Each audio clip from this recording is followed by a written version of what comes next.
Hellraiser Inferno. Now, I have talked about this movie for years and years and years because I've always said this is my favorite Hellraiser movie because I wasn't a huge fan of any of the others. I thought they were all fine. Like, not every one of them, but like 1, 2, 3, so whatever. And this is just the one that worked for me the best because I'm really into like noir, detective, dark, seedy, like crime thriller type stuff like this with really dark tones. So just the style that this film is works for me completely. So I was really excited to go back and revisit this and see if it still stands as my favorite Hellraiser. But I really enjoyed 1, 2, and 3 this viewing. And so going into 5, it had a much stronger competition going up against. And I think I will say now, 4 I did not like as much as any of these. I will say that 5, Inferno, probably stands about equal. I think because I really enjoy like 1, 2, 3 almost equally at this point. And I feel like 5 is just about like that now. I feel like I just really enjoy those. And 4 is just kind of like, you know, one rung below that. Like I liked 4, but I really, really enjoyed 1, 2, 3, and 5. Anyway, so yeah, it was interesting to go back and revisit this now and see where it stands so far. This is the director of Doctor Strange, The Exorcism of Emily Rose, Sinister, and Deliver Us from Evil. So this guy has had one hell of a career since this. This is the first thing he did. This stars Craig Schaefer and James Remar. James Remar, for me, will always be the dude in The Warriors. Like, anytime I ever see him, I know Dexter, he was a big part, and I love Dexter, except for that last season was just dreadful. But yeah, for me, he will just always, anytime I see him, it's just, he's the Warriors guy. Always. And I love that Craig Schaefer's character is like the main focal point, and the, you know, he's not a hero. I can't call him that because he's not. Like, he is basically the villain of this movie. Pinhead's maybe in this 2 minutes. You can clearly tell that this was a script that was not a Hellraiser movie, and they just added some Hellraiser elements in it to sell it as a Hellraiser movie for money. So this was definitely just a detective losing his shit, whatnot, and they were just like, how about we just throw Pinhead here? So you rarely get a movie where your main character is such a shitty person. Like, he's a cokehead who's completely neglecting his wife and his daughter and screwing hookers and screwing his partners over, and he is dreadful. And he creates his own hell. Like, at the end of this movie, obviously spoilers, I don't know if I have to continue to keep saying that at this point, but, you know, who knows? Maybe someone will just throw it on part 5 because they're a big Inferno. Well, if they're a big Inferno fan, I don't know. Whatever. Spoilers. Fuck it.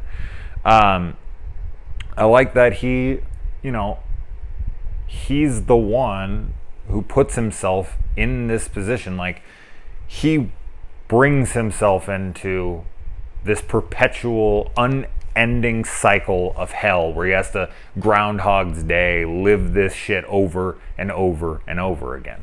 Now, to what end and how much pain should he sustain in this? Like, if he knows he's going to die and wake up in that thing every single morning, like, yes, after a while it would get super old. But I don't know, like, he would have to watch his kid and his wife die over and over and over again. I don't know, like, how much of that would then become numbing to a point? And couldn't you have fun with it for a while? Like, just wake up right off the floor, go in the room, fuck the hooker, go home, you know, play with your kid, have some fun before she dies, and be like, ah, shit, she's dying in an hour. Okay, we can play ball. And then, you know, maybe we can like play some Barbies and whatever, and then she'll die, and then I'll kill myself, and then I'll wake up on the ground and I can fuck the hooker again. I'll be rejuvenated because I'll have a new body because of the cycle. This is where my brain goes because I'm a psychopath. So I don't know. Like, as I said, a perpetual never-ending cycle of the same day playing over and over and over and over again. Yeah, I mean, that would suck no matter what. Even if it was the greatest day of all time, like, living that day over and over and over again would be awful. But I feel like he could have fun with it, and he could become numb to it after a while. So they'd probably have to change it up a little bit. And one thing that I actually have not been impressed with in the previous installments is the skin work. Like, a lot of the skin in 1, 2, and that's a big part of this. Like, Pinhead is always talking about flesh. Like, that's one of his main things. He's always talking about, it's all about the flesh. I'm into the flesh. But the flesh in the movie looks terrible. It just is not good flesh. It always looks unbelievably fake. And there's a scene where the two, Cenobites chicks, the like twin-looking weird ones that look like they came out of Silent Hill. They like reach under his chest and they're rubbing on his chest, but underneath the skin. And when they stick their hands under the skin that's over their hands and under, like, it looks fantastic. Like, that looks like real flesh, real skin. And it's the first time in this series that I've seen realistic looking skin. And it is like top notch. It looks incredible. This has some CGI that's noticeably bad, but for the most part, it's all pretty good. But we don't see many Cenobites. We don't really see much from the Hellraiser universe at all. I mean, you could strip those couple things out and it just would be fine. Like, it'd pretty much be the same film. They really don't play a point here. So I think that Hellraiser fanatics, Hellraiser junkies, Hellraiser purists or whatever, that's why they would dislike this movie. They may just not like the movie in addition to that, but I mean, that would be probably their biggest reason. Like, where the fuck? That'd be like watching, Friday the 13th movie without Jason. Jason Goes to Hell. And I like the half a chatterer. It's like a third of a chatterer, so I guess it's just a chat.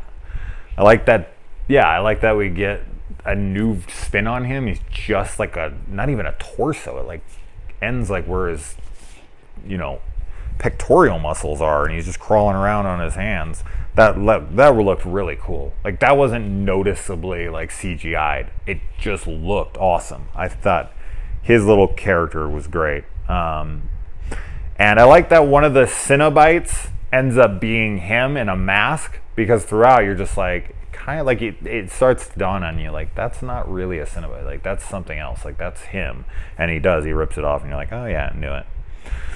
I love how the ice cream driver who's going around and he is a known sex offender and is this guy's snitch. See, he like is a snitch. Like, his snitch is a pedophile. Like, this is what a piece of shit this guy is. Like, he's not putting this guy away. He's letting him stick around and serve ice cream to children when he knows that he has the desire to fuck children, and probably has. And then when he goes in his ice cream truck, where pretty much every kid could see inside of there, eventually. I mean, he's going to have to open up the window. He can't just deal it through the door the entire time. He has plastered everywhere pictures of naked chicks. And I was like, really?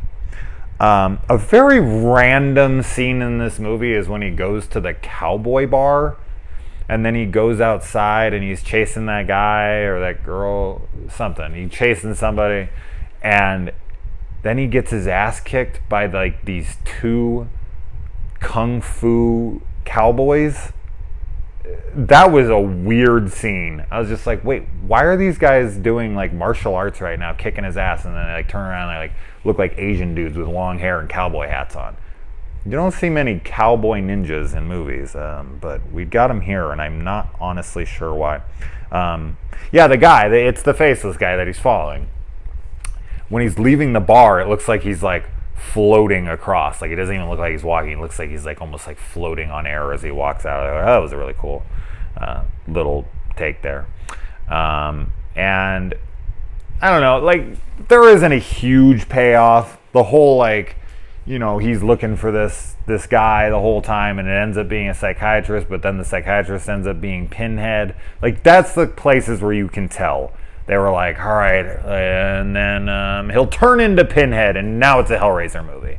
You could just tell, like, how shoehorned in the Hellraiser stuff is. But because I like these kinds of movies so much, I really enjoy the rest of the movie, that the whole shoehorned Hellraiser thing doesn't really bother me all that much, because I just enjoy the atmosphere and the style and everything. And I think that the director is good because, I mean, shit, look what he goes on to do. He's done very successful work, and for good reason. He's a talented guy. He also wrote this movie, and he was probably forced at gunpoint to make it a Hellraiser movie when he wrote it not to be. Anyway, all right. Until tomorrow, guys. Have a good night.